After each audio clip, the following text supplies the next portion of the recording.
Ladies and gentlemen, I am the one and only DJ Storms, and in just days, live on the WWE Network, we will see two teams, one male team and one female team, etch their names in history as the winners of their respective Dusty Rhodes Tag Team Classic tournaments. Also, the Genius of the Sky takes on a rocker from the UK and a badass looking to cement their names in history and become the new NXT Women's Champion. And finally, the Prince faces a man who has absolutely no respect for him, and it will be for the world crown of the black and gold brand. But before it is time to etch your name in Dusty Classic history, before it is time for that man with no respect and the Prince to clash one-on-one, before it is time for NXT TakeOver Vengeance Day, it's time for the rundown. Thank you guys so much for tuning in to yet another video right here on YouTube.com. As of course, you already know who I am, Mr. Controversy and the operator of the best damn Twitter handle known.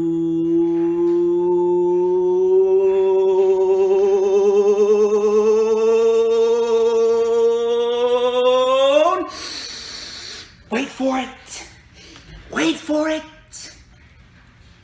To mankind, this is the official rundown for NXT TakeOver Vengeance Day, which is, of course, streaming live on the WWE Network this Sunday, February 14th, starting at 7 p.m. Eastern Time. And, as you know, I am not alone here for the rundown, back after a 4-month hiatus. Pleasure to have this man back. He is a lifelong wrestling fan, loyal member of the DJ Storms posse. Please help me welcome back to the channel, little Stevie. How you doing, my brother? What's up, my man? Thank you for having me back on. Pleasure to have you, man. It's been a long time coming. How's everything been? It's been good. Just trying to get things going, just focusing on myself. I've been watching the show still, but just been stuff focused on. So, as far as NXT goes, I understand that a lot of people have really just drifted away from NXT, mainly because of what happened after WrestleMania 36 and how things just went downhill. And it doesn't even have to do with the pandemic. I'm not even going to blame the pandemic. It just has to do with the fact that Vince has just completely stripped NXT of everything that it was. He infiltrated the brand and he brought this main roster garbage entertainment vibe to it and just completely erased everything that NXT built over the course of the last 5, 6, 7 years. Now, we started off the new year, and while the show has not necessarily been the best promotion in the entire world like it once was, I gotta give Triple H a lot of credit. He's actually been busting his ass to try and rekindle that love and aura for NXT. He has lined up this TakeOver card with 5 matches that look excellent, 5 matches that could absolutely set the pace for what I hope to be a bounce-back year for NXT.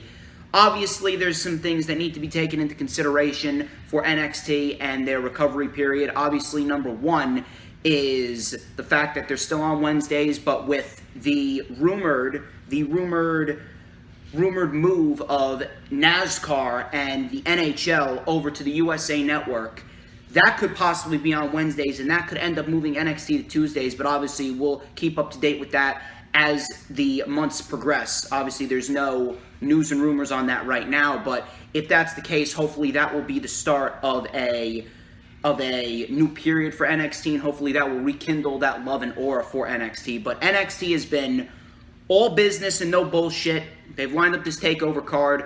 What are your overall thoughts on the TakeOver card before we get into the specifics?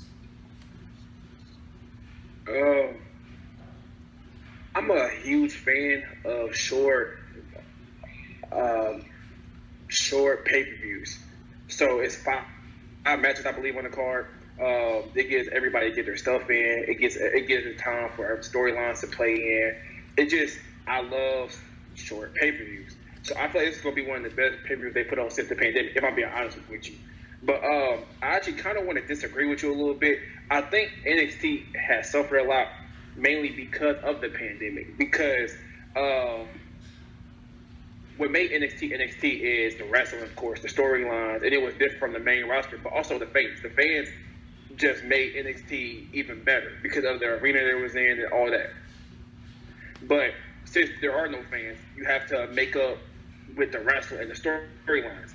But since Vince took over just a little bit and put a little own spice on it, the storylines and wrestling really haven't been there. So if you factor in no fans and bad storylines and decent in-ring work, it's going to just fail. That's really all it is. It's really how Monday Night Raw and SmackDown is ran as well. But since Triple H but since he's really focused down and doubled down, NXT has been great. Storylines has been great. The champions have been seeming important. Just everything about NXT is so great. I love the cage around the barricade. It just gives it a fight feel. I don't know. I just love what he's doing so far. I can't wait for TakeOver, to be honest with you, my man.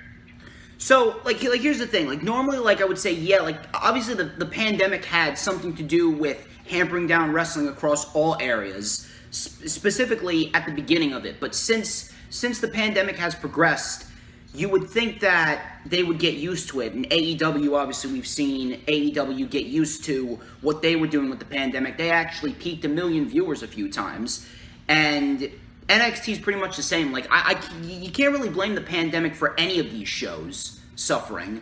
That is just it's kind of a lame excuse at this rate, mainly because of the fact that we're almost 1 year into this pandemic, if you can believe it. What mainly is the problem is the fact that they just kind of felt directionless, the brand. It just kind of felt directionless. Exactly. They weren't announcing takeovers until 2 weeks before the actual takeovers. It just felt like they were just putting out matches. It just felt like they weren't really putting too much effort into the storylines, and they were just kind of booking shit just for the sake of booking shit. But I will say this again, Triple H has really busted his ass to do everything in his power to rekindle that love for NXT. Like I said, all business, no bullshit. There's been little to no main roster influence with NXT. Obviously, it's going to take a while. It's going to take probably until the summertime to rekindle that aura and that mystique for NXT. But so far, Triple H has done a fairly decent job. We'll see what happens, like I said, with the NHL and NASCAR moving to USA. But I am actually very excited for TakeOver Vengeance Day. I have not stopped watching NXT. I have not stopped covering NXT, regardless of whether or not they have fallen off a cliff or not, or whatever people want to say, how they've dwindled down in quality. I have not stopped watching NXT. I have maintained my focus on NXT. I've taken notes, extensive notes. I have kept up to date with all the storylines, all the champions, with all the matches. I kept up to date with this entire build. And they actually have a great card lined up. And if anything, I actually do agree, this could be possibly the best NXT TakeOver of the pandemic. And one thing that I've noticed, ever since the pandemic has gone on, I've seen the quality in takeovers slowly rise. TakeOver in Your House was okay. It was decent. TakeOver 30 was slightly better. TakeOver 31 was very good. TakeOver War Games was great. And you can see with every passing TakeOver during this pandemic, they have gotten better and better and better. And I do think that TakeOver Vengeance Day, if they wanted to, could very well be the best TakeOver of the pandemic. If they wanted to, just looking at the card on paper, it could be the best show of the year. And they could very well set the pace very, very nicely. But we're going to get into the matches in just a little bit. So first things first, obviously before we get into the matches, got to get through some self-brand promotion and advertisement. So if you guys haven't already done so, please follow me on the Twitter sticks at HistoryMakerDJS. You'll find out why I am the operator of the best damn Twitter handle known to mankind. Of course, follow me on Instagram at TheDJStorms. Add me on Facebook as well for collaborations and business inquiries. Please send me an email. My email is, of course, StormsTakeOver@gmail.com, like the official DJ Storms business page, and I may just send you an invite to join the official DJ Storms posse group on Facebook. That is. All the links are in the description. Please go check them out if you have not already done so. Tomorrow, of course, is the Lightning Flash update, my weekly stream at 1 p.m. Eastern Time. We got a lot to talk about, including Cesaro and the original plan for him to be in Shinsuke Nakamura's position in the Gauntlet match. Of course, we also got some major news, and I got a major rant on anyone that blasted Casey Catanzaro for the Instagram story that she posted of her at a bar.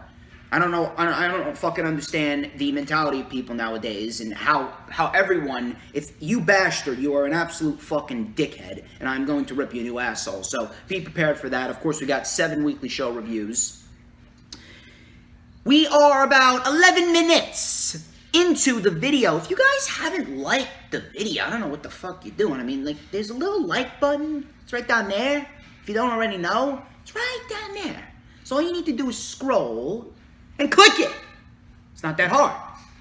Because, exactly. I mean, come on. I got Stevie here, back here after 4 months, and you ain't liking the stream. We have goals here on the channel, so we need to get to at least 30 likes, okay? The last few videos that I've gotten have made it to 30 likes, no problem. So we want to get to 30 likes before we hit 1 p.m. tomorrow for the Lightning Flash update. 30 likes is the goal. Do it. So, when you like the stream, obviously... Yeah, there we go. There you go. Obviously, you need to make sure you keep the chat alive. I'm going to be checking the chat, obviously. I am monitoring the chat as well as the mods. Of course, we got DD as my #1 mod. Now, in order for us to get 30 likes, you need to make sure you share out the stream on all platforms, social media, whether it be Twitter, Instagram, Facebook, Tumblr, or Pinterest. We need to get as many people as possible. You need to tell your mom, your dad, your aunts, your uncles, your girlfriends, your boyfriends, your brothers, your sisters, your grandmothers, your grandfathers, your dogs, your cats, your guinea pigs. All right? Tell them all about DJ Storms and little Stevie. We breaking down TakeOver Vengeance Day. And of course, when you keep the chat alive and when you share it out, you gotta make sure you hit that subscribe button. YouTube is a bunch of fucking assholes because I went down like 5 fucking subscribers. I gained some subscribers, then I lose them. I'm up, I'm down, I'm up, I'm down. I don't know what the fuck YouTube's doing. YouTube's run by a bunch of fucking idiots anyway. But when you hit the subscribe button, please make sure you hit that notifications bell with a huge coup de grace. That way you will know whenever I pop up on YouTube. Because whenever I pop up on YouTube, it's the best time to be on YouTube. It's the only time you're gonna get to see this glorious sideburn chin strap combination, this beautiful mustache right here. Give me 1 damn second. Everybody wants a piece of the Stormsmeister. Anyway, enough of the self-brand promotion, the advertisements. We're gonna get straight into the matches, and considering that I pretty much took up like 5 minutes of your time right there, I'm actually gonna hand the ball over to you, my man, and I'm going to let you dissect the first match first. And I want you to give me your expertise analysis and your prediction on Johnny Gargano versus Kushida. This is for the NXT North American Championship. Let me hear it. So, I think it's gonna be a great. It does open the show. I think it'll be a great opener. How can I put this into words? Johnny, you know he's going to do his whole chicken shit heel gimmick. He's going to try to make shortcuts. I expect Austin Theory to get involved here and there.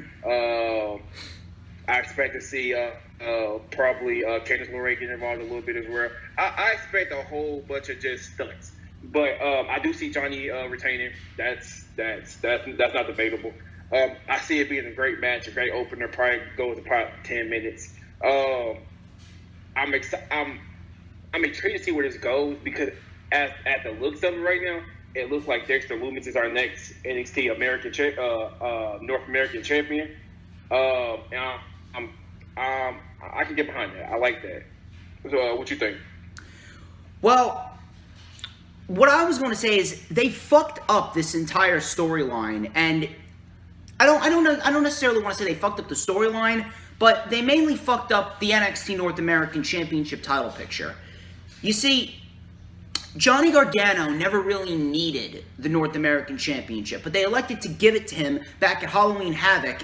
And if he would have held it from Halloween Havoc to now, then I would say, okay, yeah, Johnny Gargano, fine, no problem. But they elected to give him the North American Championship, only they gave it to Leon Ruff for a month, and then they gave it right back to Gargano. So, I really don't understand why you didn't keep the title on Damian Priest like you should have, and you could have built towards Damian Priest versus Kushida at TakeOver War Games 2 months ago. Kushida realistically should be NXT North American Champion right now. Gargano could easily be in a tag team with Austin Theory, or he could be fighting Finn Balor for the NXT Championship. I don't really understand why he needs to be the NXT North American Champion. Now, I love Johnny Gargano. I love what he does. But if anything, Johnny Gargano retaining would absolutely be the wrong decision here, because Kushida, he's now lost a match since August. Kushida has not had this much momentum behind him in his entire NXT career. And if you're going to build up Kushida for 6 months only to have him lose, regardless of whether or not Johnny Gargano's had a short title reign, yes, he deserves a longer title reign than 70 days, but at the end of the day, that's what they get. That's what Triple H gets for allowing Vince McMahon to have the influence on NXT and allowing fucking Leon Ruff to win the North American title in a shock title change. That's what Triple H gets. That's what you get for fucking up the NXT North American Championship title picture. Like I said, should have been Damian Priest and Kushida at TakeOver War Games, but you elected not to do that. But Kushida, if you're really going to build up Kushida and then not follow through with them, you're not going to strike while the iron is hot. You're not going to strike when you have the opportunity to with Kushida. That's not right.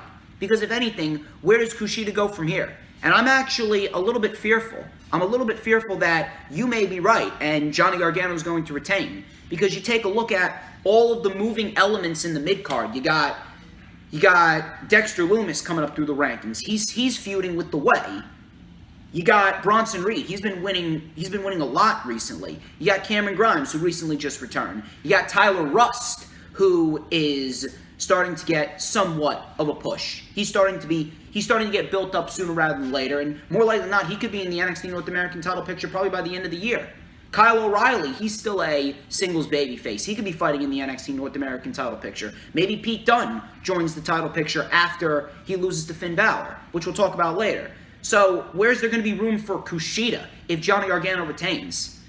And if Kushida loses, that's not right. That's not right. You're really going to have all that momentum for 6 months wasted. Yeah, I agree with you on that. It's not right. I feel like NXT has fucked up on Kushida as a whole since he's been there. I actually been following Kushida. I used to watch a lot of Ring of Honor, a lot of a little bit New Japan. Kushida's great. He's really fucking good. I thought when he came in that he would have been elevated. I thought he would have been at least world champion by now in NXT, but that hasn't happened. He really hasn't had any momentum. I can kind of say it's because of injuries too, but also because they just really have not built him up until now.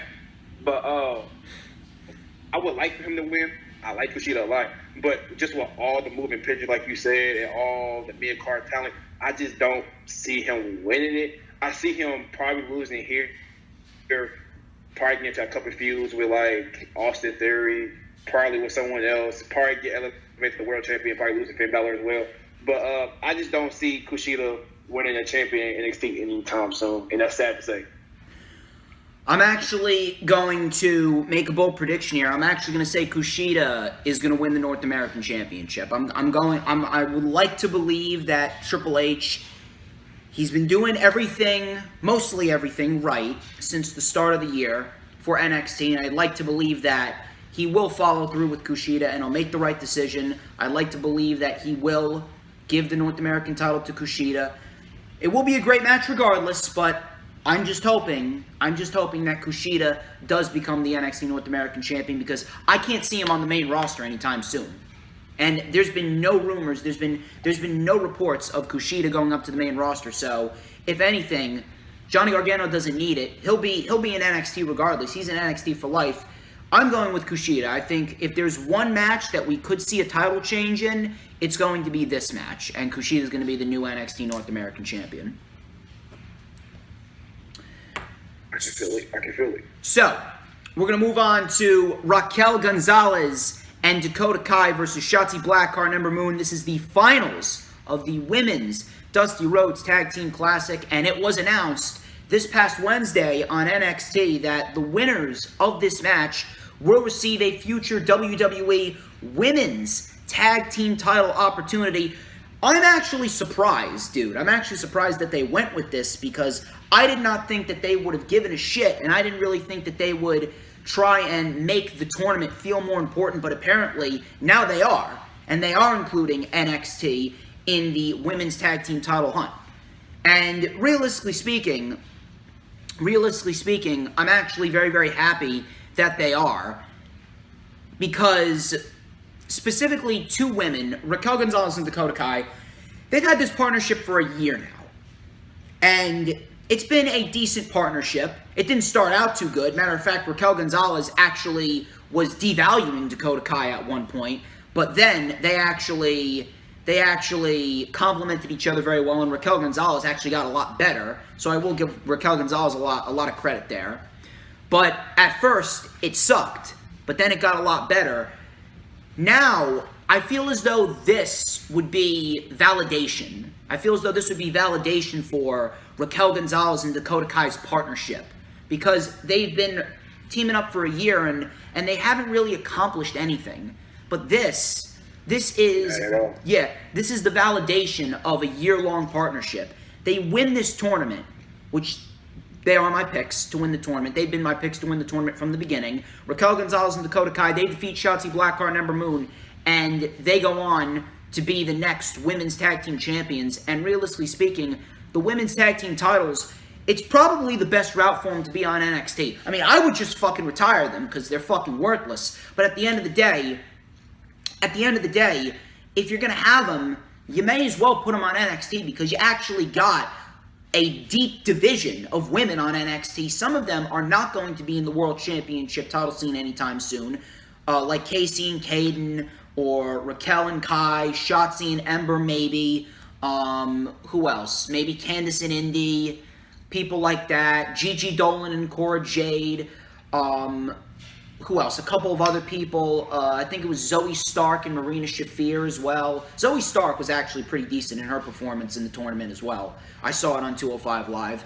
But you actually got a deep division down there in NXT in which you could actually make some moves with the Women's Tag Team Championships.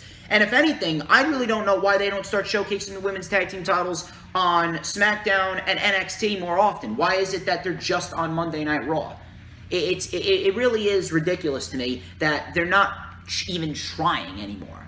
They really aren't trying with anything because, I mean, like, they're just putting the Elimination Chamber card together out of the blue. But I will give them a little credit. I'm glad that the winners are getting a future Women's Tag Team title opportunity. It makes the Women's Tag Team titles feel somewhat important.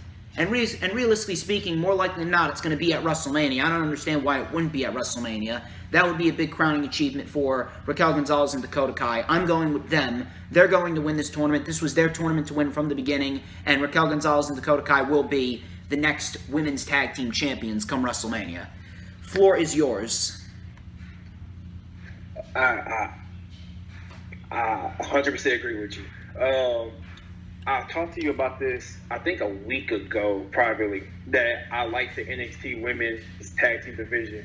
I said they have a deep division. I said they actually have a lot of women. And I was kind of I was kind of scared that after the tournament, they would just break all the women up and they just do a separate thing. But I'm happy that they're actually giving them a title match because now I do agree with you. I've been thinking this ever since I heard it on Wednesday that the women's champions are going to move down to NXT. It was a report that Triple H was looking to add more titles anyway for the women. So I think they're going to come down, and I feel like it's going to elevate the women's champions so much more. Because you see what they did. You see what they did with the Cruiserweight champion. Cruiserweight champion has never felt this important ever. So I think they're going to come down. They will have a great reign. Probably the best reign we've ever seen from champions. I actually think they're going to defend them regularly. But I have a bold prediction. I think Ember Moon's actually going to turn on Shotzi. I don't see Ember Moon really as a face. I mean, I like her as a face, but her gimmick that she's doing right now, I think she'd vibe in so much better if she was a heel. And I just see, I don't know, I just feel like NXT always had a trick or two up their sleeve. Almost every Dusty Classic is always a turn with somebody. I don't see MSK breaking up. I don't see the Grizzly Villains doing anything. I go ahead with a clips and give Dakota Kai and Raquel an easy win. But I don't think it's going to be a bad match. I think it's a great match. Probably the best match of the whole Classic tournament, if I'm being real with you. But I do see Ember Moon turn on shots. I mean, that could possibly happen, but if that is to happen, that'll probably happen after the match. Although, I don't necessarily think they're going to do that because they just did that with Toni Storm. They did that with Toni Storm, and I don't see Ember Moon turning, mainly because of the fact that, we'll talk about that when we get to the women's triple threat match, because Toni Storm is going to need some baby faces to feud with. And if Dakota Kai and Raquel Gonzalez, yeah, they're heels. They're heels. And they're going to be women's tag team champions. That cancels them out. You're going to have Shotzi. You're going to have Ember. But then who else do you have? You don't really have anyone. I mean, unless you want to build up Casey or Caden. But I don't think that they're going to do that because they're actually going to a program with Xia Li based on what happened this past Wednesday on NXT. But it's a bold prediction. I wouldn't necessarily mind it, but you have to think about what other baby faces do they really have in the women's division. Rhea Ripley is pretty much on the main roster. Rhea Ripley's on the main roster, whether she goes to Raw or SmackDown, she's on the main roster. And I really don't want to put any bad juju out there, but Io Shirai, before we even talk about the women's match, which we'll talk about a little later, Io Shirai's time in NXT is dwindling. And she's a babyface, and she's going to get called up to the main roster sooner rather than later. I know a lot of people are fearful of that, but her time's coming up. Her time really is coming up. I don't know when, but her time is coming up. Sometime within the next few months. It could very well be as early as WrestleMania. I don't know. But you and I were both. I can see that. Yeah, you and I were both in agreement with this match. It's going to be Raquel Gonzalez and Dakota Kai. They're going to be taking the win here, and they will be the next women's tag team champions come WrestleMania. More likely than not. I mean, again, I don't understand why they wouldn't do it at WrestleMania. You're really going to do it at the fucking Elimination Chamber? You're really going to do it at fucking Fastlane? We're on the road to WrestleMania. Make the fucking titles feel important.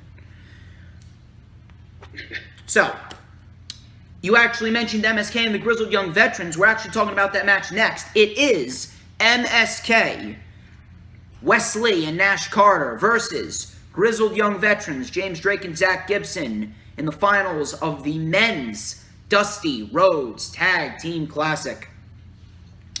This tournament's been very good.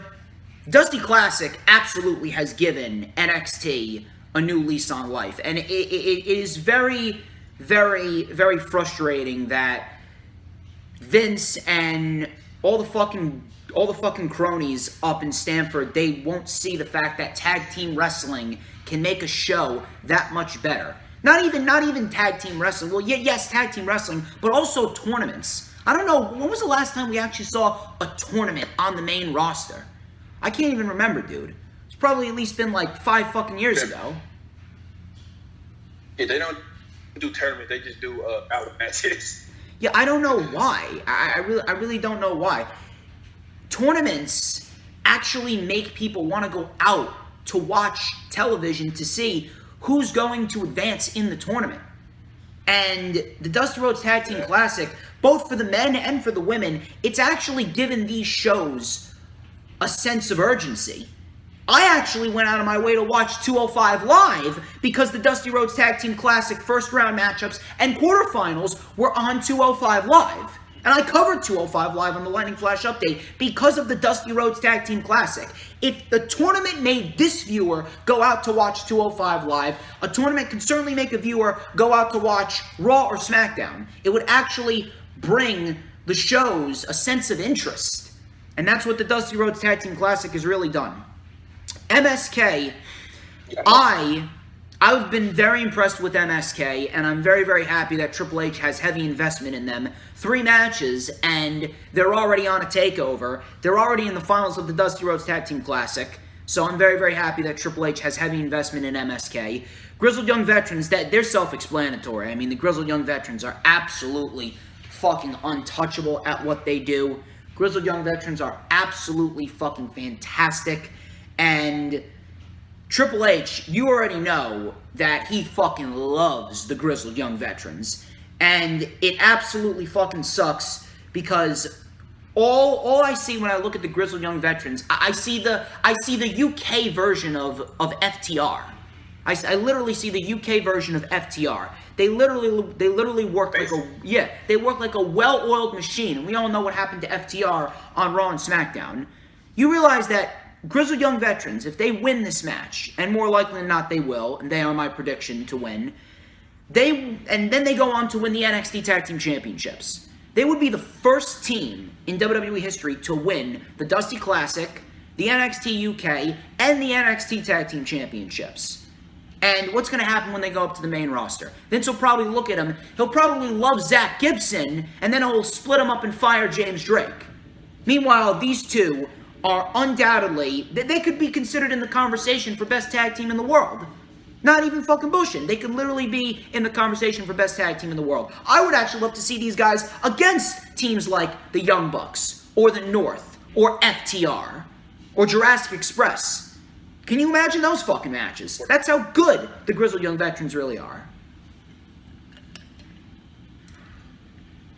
And my thing is with the Grizzled Young Veterans, I like them, but I don't see them on the main roster. So they're a UK tag team, but they came over to the NXT. They're going to win the tag team champions. Before I begin, can I just say I think Birch and Oni Lorcan, they've had the worst tag team title reign I've ever seen in NXT. Probably ever. I like the tag team. I'm a big fan of the tag team, but they have not been used properly. They haven't been. I don't know. I'm not really invested in the tag team title reign. I can care less about their tag team title reign, if I'll be honest with you. But I try to get out the way. But I don't see them going to the main roster. I see them winning the tag team titles, Lorcan and Birch, and I see them having a nice, decent reign in NXT. But then when they're done, they're going to stay and keep feuding with other teams, or they're going to go back to the UK. I don't see them on the main roster. I don't think they fit what the main roster does. I just don't see them on the main roster at all. I just don't. You know, so they are my pick to win. You know, normally I would say yeah, but you have to think about this. After they inevitably lose the NXT Tag Team titles, because they will be NXT Tag Team Champions. They've been built up over the course of the last 2 months. Triple H has heavy investment in the Grizzled Young Veterans, and they will be the next NXT Tag Team Champions. At the end of the day, what is there going to be left for them to accomplish? They're pretty much going to be taking up room. So, again, I don't want to put any bad juju out there, like I said, but what is there going to be left for them to do? I don't know. I see them probably going back to the UK for Imperium. Probably feuding with the Wild Boar in that faction. I don't know. It's stuff for to do, but it's really just like busy work. That makes sense. Like, it's not anything that's going to put them in long-term contention for anything. It's just something for them to do. But I feel like the main roster will ruin them. They're not like a high-flying tag team. They're not flashy. They don't wear flashy gear. They don't really do things that the main roster really loves for the tag team to do. They don't invest time into the tag team they have now. So I don't see GYV going up there and making a change, because that would happen with FTR, if I'm being real with you, or Enzo and Cass, or I can just go. Dude, Enzo and Cass. Dude, Enzo and Cass, I was so fucking excited when I saw Enzo and Cass on the main roster. I don't know how you fucked them up. Dude, they were fucking money. Like, I can just go on and on about tag team mention, the Ball villains. I can go on and on and on. But I'll be wasting breath at this point. Now, as far as I do see GYB. Yeah. As far as what you said with Toni Lorcan and Danny Burch, I don't necessarily believe they've had the worst tag team title reign in NXT history. They had a couple decent matches, a couple decent title defenses against Breezango and then Killian Dane and Drake Maverick. The main problem is the fact that they gave them the championships because of the Pat McAfee storyline with the Undisputed Era.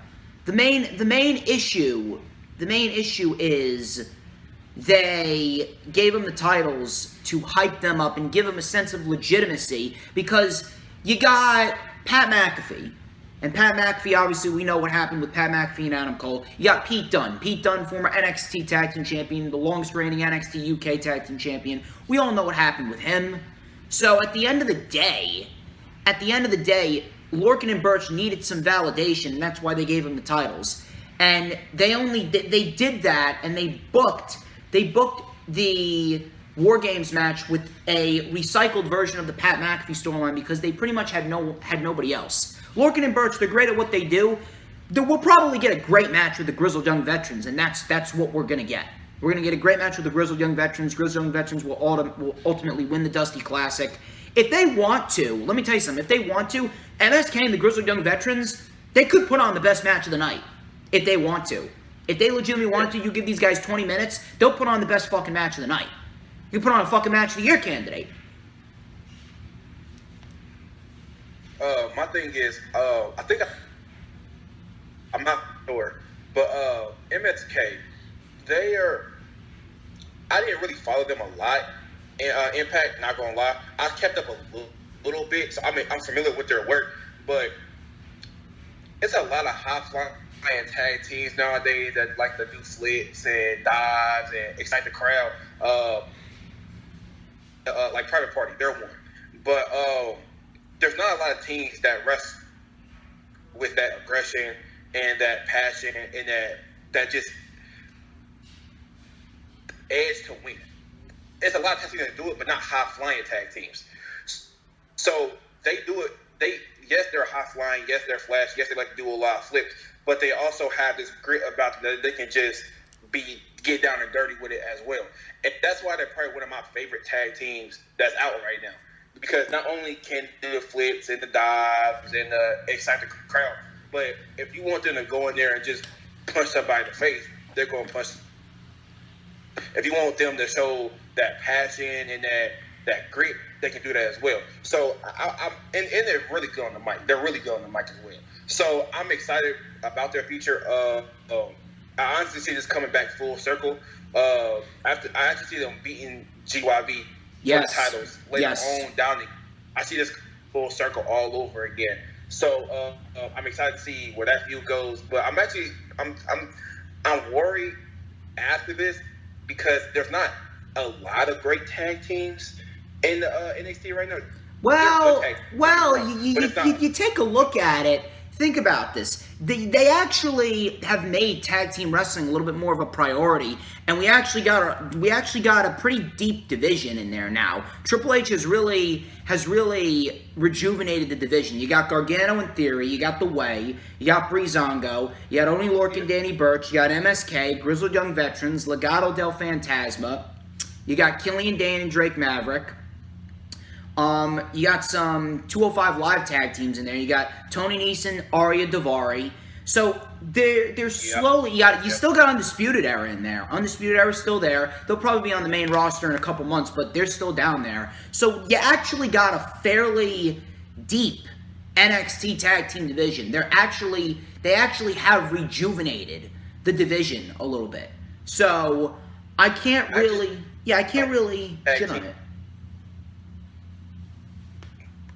Especially heel tag teams. I don't see a lot of heel tags that they can actually go up against that can keep them momentum up because Imperium's coming back, but you wouldn't put them versus Imperium because Imperium come back, so you got to build them up, and then you also got to keep MSK strong. So that's if you can't touch right now. I'm trying to think. Probably Phantasma again. You could probably do their feud again, but it's just not a lot of feuds that come to my mind that can actually keep MSK momentum. Well, they get to the tag team. I mean, you could potentially do the Undisputed Era, and the Undisputed Era could put them over before they head to the main roster.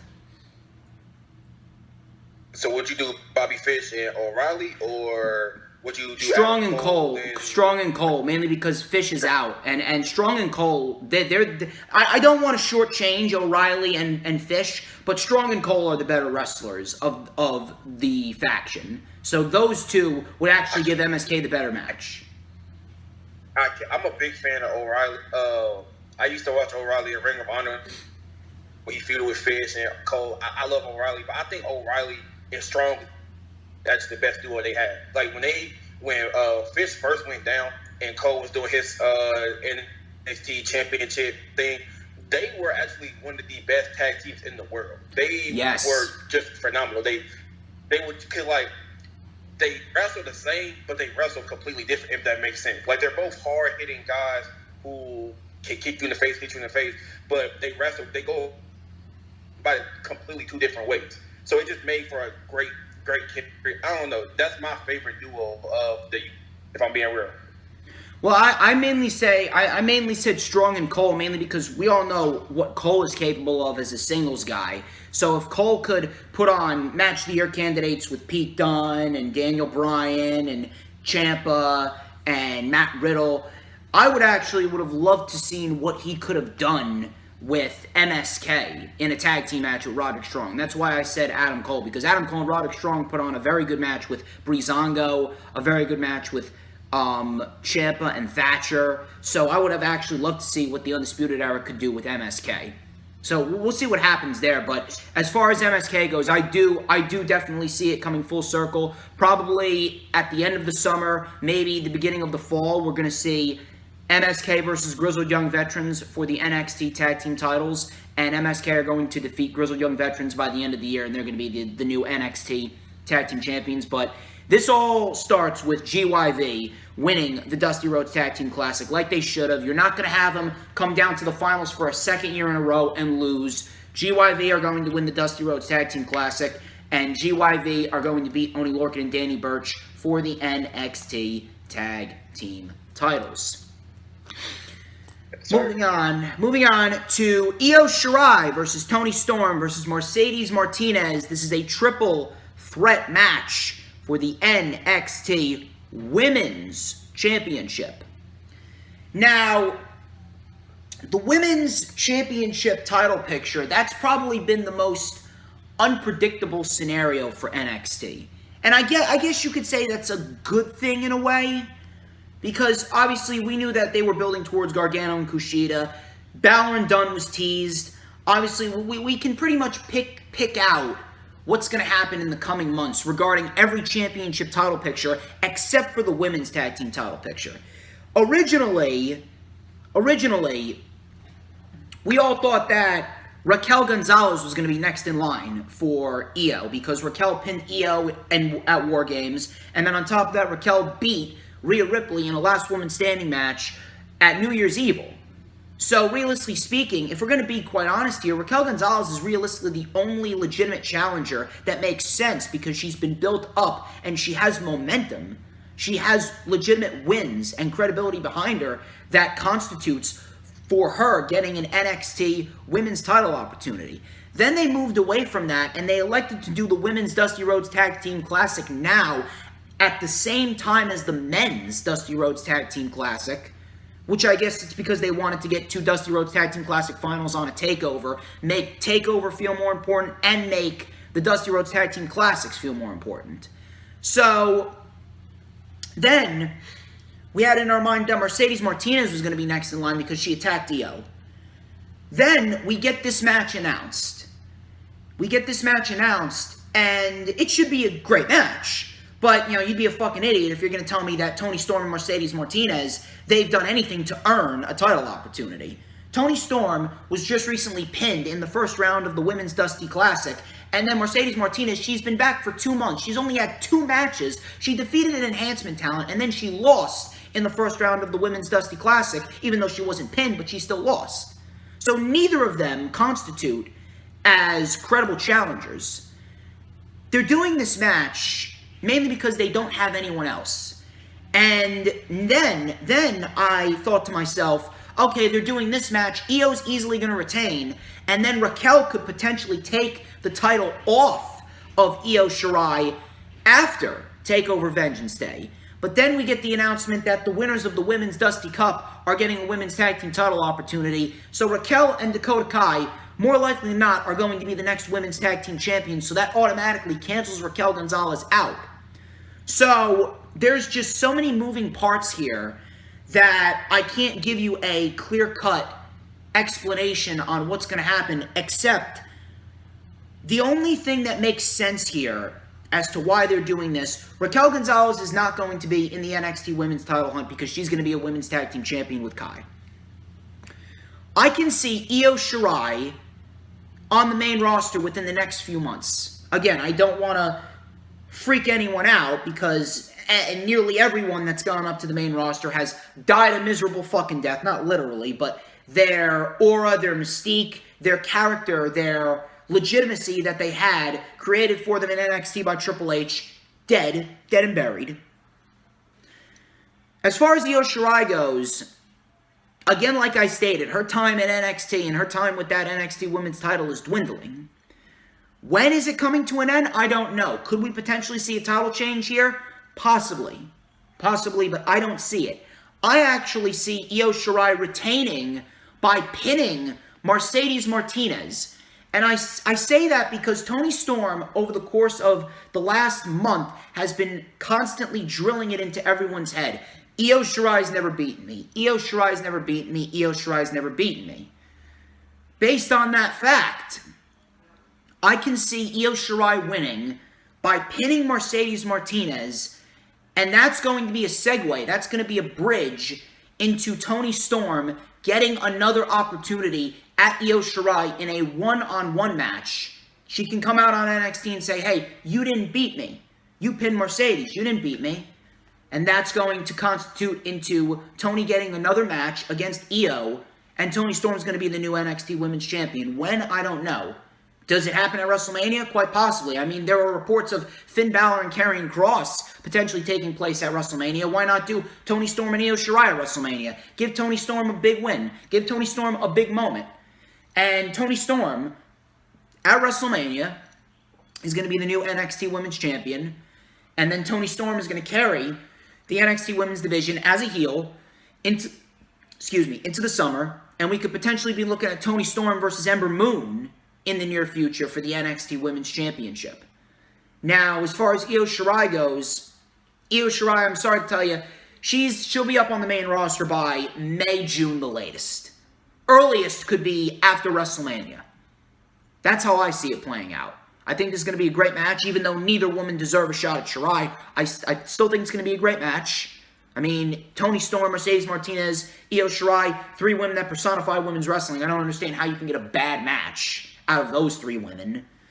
But I can absolutely see Io retaining the title by pinning Mercedes Martinez, and that's going to be a bridge into Toni Storm getting another opportunity at Io because she's going to drill it into Io's head. You never beat me, and you can't beat me. You pinned Mercedes. You didn't pin me. As far as I'm concerned, you didn't beat me legitimately. So we get a one-on-one match, and Toni Storm's going to be the new NXT Women's Champion within the next few months. Stevie, what say you? You see, this is the hardest thing for me to think about because I can think about things quick and hurry. I can put things in place, and I'm usually almost always right, to be honest with you. But my thinking was that Io was going to win, but I thought this Xia Li change of character, I thought it was going to be a little darker, a little bit more Aleister Black kind of character.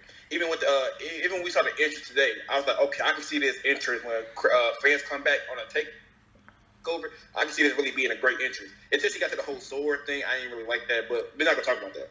But I thought that it was gonna be a darker Xia Li, maybe like a dark, like a evil spirit Xia Li. But we didn't get that. And the heel Xia Li that we got, I don't really classify it as a heel. Like, what she was doing, it's like she it like she looked sorry for everything she was doing instead of having that edge about her, like, yeah, I did it, I don't give a fuck, it is what it is. So my thought was going to win, and then later on down the line, the evil kind of this new Xia Li was going to take the belt off her. I don't see that happening anymore. This Xia Li that we got, I'm okay. So now I'm like, okay, now what? That's why I pitched the Ember Moon heel turn, because I see Io winning, but I see Ember turning heel to face Io to take the belt off of her. And it can lead to Ember and Shotzi. I think Shotzi is the one that Triple H wants to carry the women's division into 2021. I mean, not 2021, but 2021. She'd always been his favorite. She's always been around. Like, and even when she loses, she doesn't really lose, if that makes sense. Like, she loses, but she looks great in defeat. So I see Ember turning on Shotzi earlier tonight. I see Io retaining, and then I want to say 2-3 months around WrestleMania, you see Ember beat Io, and then that leads to Ember and Shotzi, and then Shotzi ends up taking it off of Ember, because Ember to me is only down there to hit younger talent and to build her name back up. So she captured the gold, so she's already on a high, and then Shotzi comes in, she becomes the over baby face, and she just the women's division all 2021, I think. I could potentially see that. I could potentially see that. I don't know. I could potentially see that. Maybe we see Ember and Toni a little earlier, and then towards the end of the year, maybe Shotzi ends up taking it off of Toni Storm. I don't know. That's why I just can't see an Ember Moon heel turn, because Toni I see becoming the NXT Women's Champion. It just feels like it's resonating. It feels like they're just hyping it up to get to that one-on-one match with Toni and Io Shirai. And that's why Shirai's going to pin Mercedes Martinez, and Toni's going to get that opportunity, because Toni's going to need baby faces to feud with. And Shotzi and Ember are the top 2 baby faces in NXT once Io Shirai is gone, because Rhea Ripley's gone. So it's she's already in. Yep. Yeah, it's gonna be an interesting scenario. I guess, like, you could say it is a little bit of a good thing, because we are discussing what could possibly come out of the Women's Championship title picture, but yet we don't necessarily know, but we're gonna watch to see what happens. So I guess in a sense it's a good thing. I guess in a sense it's a good unpredictability factor. And no matter which way they go, I guess we can say that we trust them, mainly because it's NXT, even though NXT is not the same. But Triple H, again, I would like to have faith in Mr. Hunter Hearst Helmsley, that he will do the right thing and he'll give us a great story. He'll give us some great matches. He'll give us some great feuds and great angles, and we'll ultimately get something of substance in the women's division. Because if we're going to be quite honest here, when NXT was in the midst of 2020 and they were in the midst of that decline, the women's division really held NXT together, if we're going to be quite honest. The women's division was the best thing about NXT. It's the best women's division in the world, period. Yeah, my whole mindset is, I love Toni Storm. I'm a big fan. She's a great wrestler. It's Toni time, great baby. On the mic. Just great talent. It's just, like you touched on earlier, she has not been built up really. Like, she's been losing a lot. She's been, I don't know, like, Toni Storm is believable because she's Toni Storm, but at the same time, I can't just give her the title because she's Toni Storm. She has to have some type of momentum behind her to take down Io. I feel like it'd make it seem more genuine if she takes it down after she's got a couple more notches under her belt. That's why I kind of pitched the Ember Moon scenario, because Ember Moon has been built up. Even though she might lose in the Dusty Rhodes Classic, I don't think she'll take the pin. I think Shotzi's going to take the pin. Yeah. And then Ember is... So either Ember gets frustrated and turns heel, or she turns heel mid-match and she's the reason why Shotzi gets pinned. I don't know how everything's going to work. I wouldn't mind Toni having the belt. I wouldn't mind Ember having the belt. But I don't see Io after WrestleMania having that belt, it's gonna be between one of those two women to have it, and they're gonna either then one of them two are gonna feud with Shotzi later on, so she can take the belt. So that's the only thing I know for sure. Yeah, there's really no way that Shirai's holding that title past WrestleMania. It is an inevitability that Shirai is going to be on the main roster sooner rather than later. I'm not a fan of it. I'm certainly not a fan of that because we all know what happens. But I'd like to have hope. I'd like to have hope that Io Shirai is going to be on SmackDown because I do want to see Io Shirai versus Bianca Belair for the SmackDown Women's Championship at WrestleMania 38.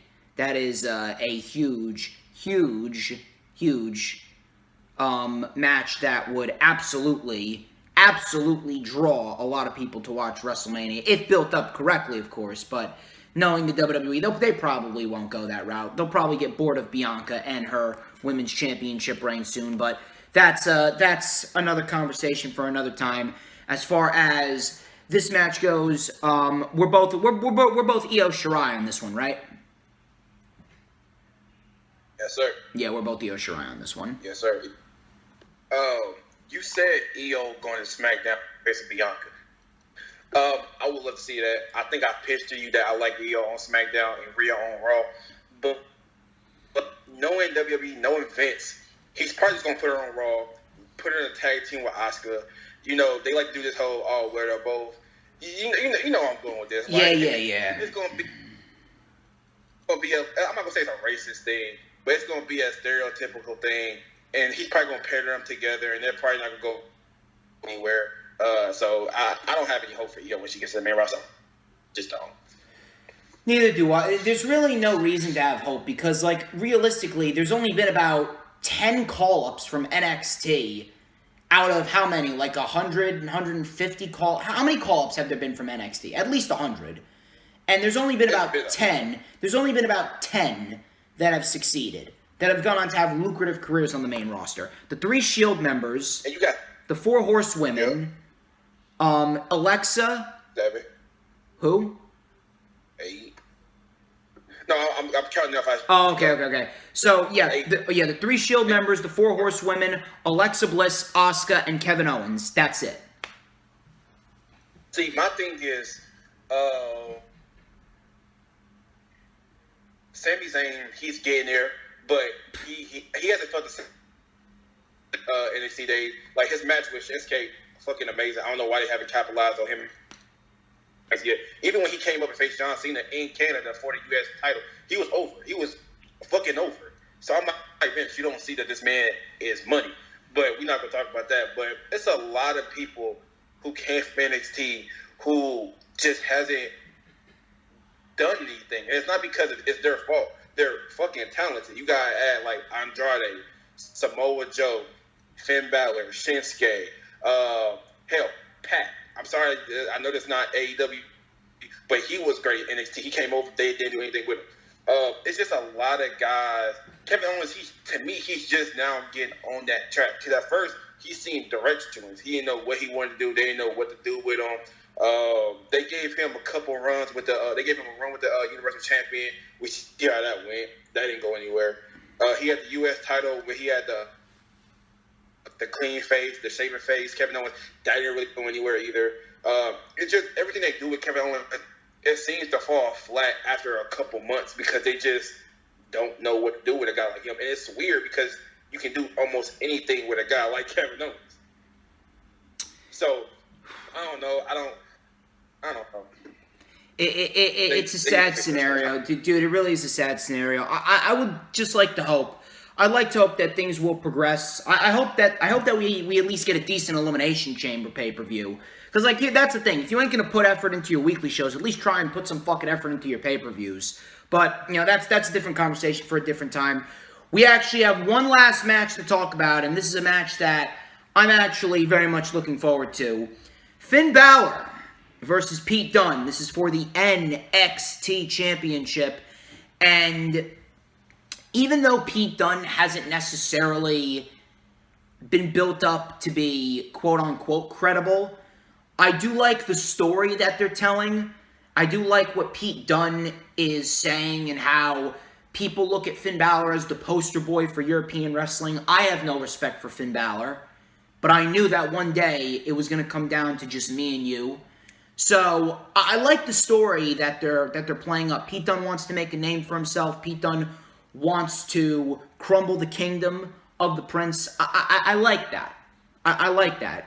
Even though the build hasn't necessarily been the best, I do like the story that they're telling. And Pete Dunne and Finn Balor, I mean, that's a fucking WrestleMania main event any day of the week.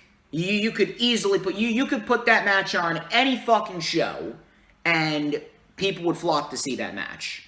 I mean, how can you get something bad with Pete Dunne and Finn Balor? I mean, this match, if they want to, I'm really, really, really pissed. If this match was can you imagine if this match was in front of fans? If this match was in front of legitimate fans? I'm telling you, man. To me, it'd be on the same level and caliber of Pete Dunne and Tyler Bate. I don't know. If this match was in front of fans, I feel like this would be a 5-star match before you go anywhere. I'm very, very, very much looking forward to this match. Finn Balor, he's starting to get back on the right track. He did have that little jaw scare back at TakeOver 31, but he's back. He is back. He is successfully competing. He is healthy, and now we got an NXT Championship match with Pete Dunne. I think this is going to be an excellent match. I think that this is really going to set the pace for NXT. This is really going to get both guys over in the correct manner. I don't see Pete Dunne winning. Even though in a scenario like this, I'd absolutely give Pete Dunne the NXT Championship. But I don't see Pete Dunne winning, mainly because Pete Dunne, he's kind of already established. He's kind of already established as a top guy. I do think Pete Dunne will be NXT Champion at some point, because he's 25, 26 years old. So he's got plenty of time. He's got plenty of time left. He ain't going to be on the main roster for like another year or two. He's got plenty of time left in NXT. There's no reason to put Pete Dunne on the main roster. So Pete Dunne's going to be in NXT for a while. As far as Finn Balor goes, there's been reports of Finn Balor defending the NXT title at WrestleMania. I can absolutely see that happening. I can see Finn Balor, Demon Finn Balor, making a return. Demon Finn Balor versus Karrion Kross at WrestleMania. And we are going to see the Demon conquer Karrion Kross. And Karrion Kross is going to go to the main roster. Karrion Kross is going to get built up to face off against Drew McIntyre. Vince McMahon, there's been reports that Karrion Kross is getting fast-tracked to the main roster. So, if anything, I could see Karrion Kross losing at WrestleMania. Vince is going to put him on the main roster, and Vince is going to build him up to SummerSlam to take that title off of Drew McIntyre. Vince will look at him, and he'll have an orgasm. I mean, like, come on. Let's be real here. As far as Finn Balor goes, I don't necessarily know where Finn Balor goes after TakeOver, because realistically speaking, and this is the one thing that I fucking hated about NXT last year, and the fact that Triple H he didn't speak up to Vince. NXT is all about creating new stars and moving new stars up to the main event scene. Balor's going to beat Dunne. Balor beats Kross. Kross goes to the main roster. There's realistically going to be nobody left for Finn Balor to face outside of two men, Johnny Gargano and Tommaso Ciampa, because they did not build up anybody else to take that title off Finn Balor. They have not built up any new stars, because the new stars have been hampered down because of Vince's shit booking of NXT, or Vince McMahon purged NXT and we have all these fucking call-ups going up to the main roster unnecessarily, like Keith Lee. Keith Lee shouldn't be on the main roster right now. Keith Lee should be the NXT champion right now. If we're going to be quite honest, Keith Lee should be the NXT champion right now. Dominik Dijakovic should still be in NXT. He should be fighting for the North American Championship. Why is Shane Thorne on the main roster? Being called fucking Applejack, Kangaroo Jack, Jack Black, Jack Off. We got to deal with him in a fucking Jason mask, acting like a fucking raging lunatic. So, I don't know what's going to happen. And this is going to be an interesting scenario to see who they build up to take the title off of Balor. Does Cross end up taking the title off of Balor at WrestleMania? I don't think so, because he's being fast-tracked to the main roster. But let's say he doesn't. Let's say he doesn't. So, Balor's still the NXT champion. Who's left for him after WrestleMania outside of Gargano and Ciampa? Who is going to be built up to slide into that spot? Do they do O'Reilly for a third time? Is the third time going to be the charm for O'Reilly? I don't know. Are they going to do Gargano? Does Gargano become a two-time NXT champion? Do they do Tommaso Ciampa? Do we get, for the very first time ever, on a TakeOver, Ciampa and Balor, Ciampa gets Goldie back? Do they do that? I don't know. There's a lot of different scenarios. So, it's going to be rather interesting. It's kind of the same scenario as the NXT women's title picture. You don't really know where they're going to go. You don't really know who's going to slide in and take that spot. You don't know who's going to be next in line for the champion. So it's going to be an interesting scenario, but I see Finn Balor retaining here against Pete Dunne. What say you? I have the same feeling as you. I sent you a report that Cross. I actually report that Cross was getting fast tracked. Yeah. Roster. And so I see them doing that at WrestleMania. I see Balor. I told you I see Balor winning. I was just like you. I'm like, okay, who the fuck takes that title off of Finn? Like he has people to face. He has probably like 34 people to face, but nobody's built up enough to really take that title off of him. I was thinking, okay, they could probably do Ciampa, but I see Finn winning that. What I think they're going to do is, I think Finn's going to win here. He's going to beat Cross. He's going to make his demon return, beat Cross. I honestly see them doing Ciampa, Finn going over, Johnny again. I think Johnny will have a feud. Probably going to have a feud with Kushida, not Kushida. I don't know. I want to say he's gonna have a feud with Loomis. Sorry, I couldn't think. He's gonna have a feud with Loomis. So I see after he gets that done feud with Loomis, I see him going up there to face Finn. But I see them actually calling guys over from the UK. I think they're gonna have guys from the UK come over. I think they're gonna have a little tournament to see who's gonna face Finn, and they're gonna have a breakout star come out that tournament. In my honest opinion, I see Grimes either beating Finn. I wanted to see Grimes go against Loomis again for the NXT North American Championship, but I think Loomis is gonna have a nice long reign with that belt. I think he's gonna have that belt for a while. I think Russ got to take that belt off of him later on down the year, but I think Grimes, either Grimes or Bronson Reed is gonna take the title off of Finn Balor. Finn Balor, he can easily play face or heel. So I think, depending on which guy is built up more, I think it's going to be Grimes or Loomis. Not Loomis. Grimes or Bronson Reed that take the title off of Finn Balor, if I'm being 100% honest with you, my man. I wouldn't mind Grimes.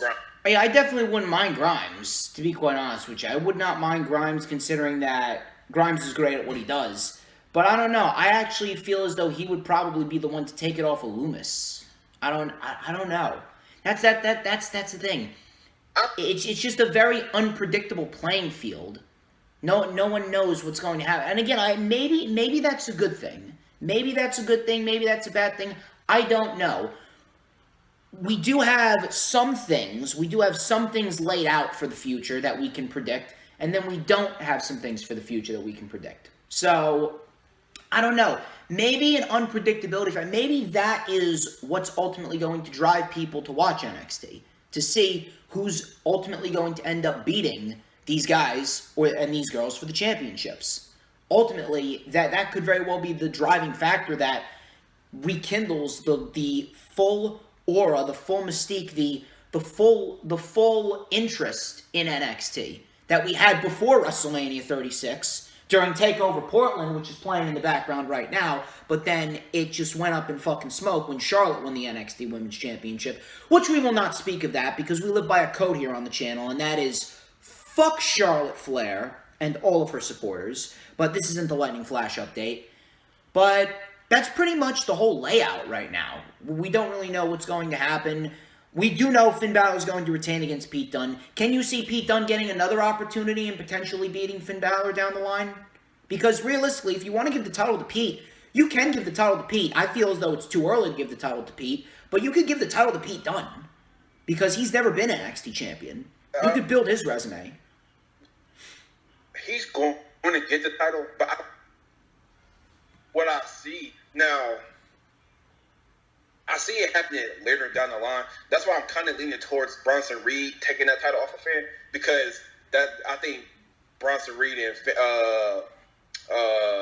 Dunn have a great match. But I don't know. I don't see Dunn winning here. My thing is unpredictable can be good, but I think it's some situations it can be a bad thing, and I think in this situation it's a bad thing because there's so many moving pieces. Because Austin Theory, in my opinion, should stay down and be the one to take the belt off of him later down the year. But it's rumors that WWE wants him on the main roster as well too. So I'm just like, you can't keep taking these guys off of NXT and then to deal with scraps. That's really what he has right now is scraps.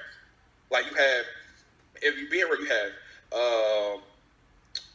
Finn Balor, you have Cameron Grimes, Bronson Reed, Tommaso Ciampa, you got Johnny, you have Tyler, not Tyler, what's his name, Dexter Lumis, and that's pretty much about it. Like you don't really have a lot of guys who can really challenge for a main belt, like Kushida maybe.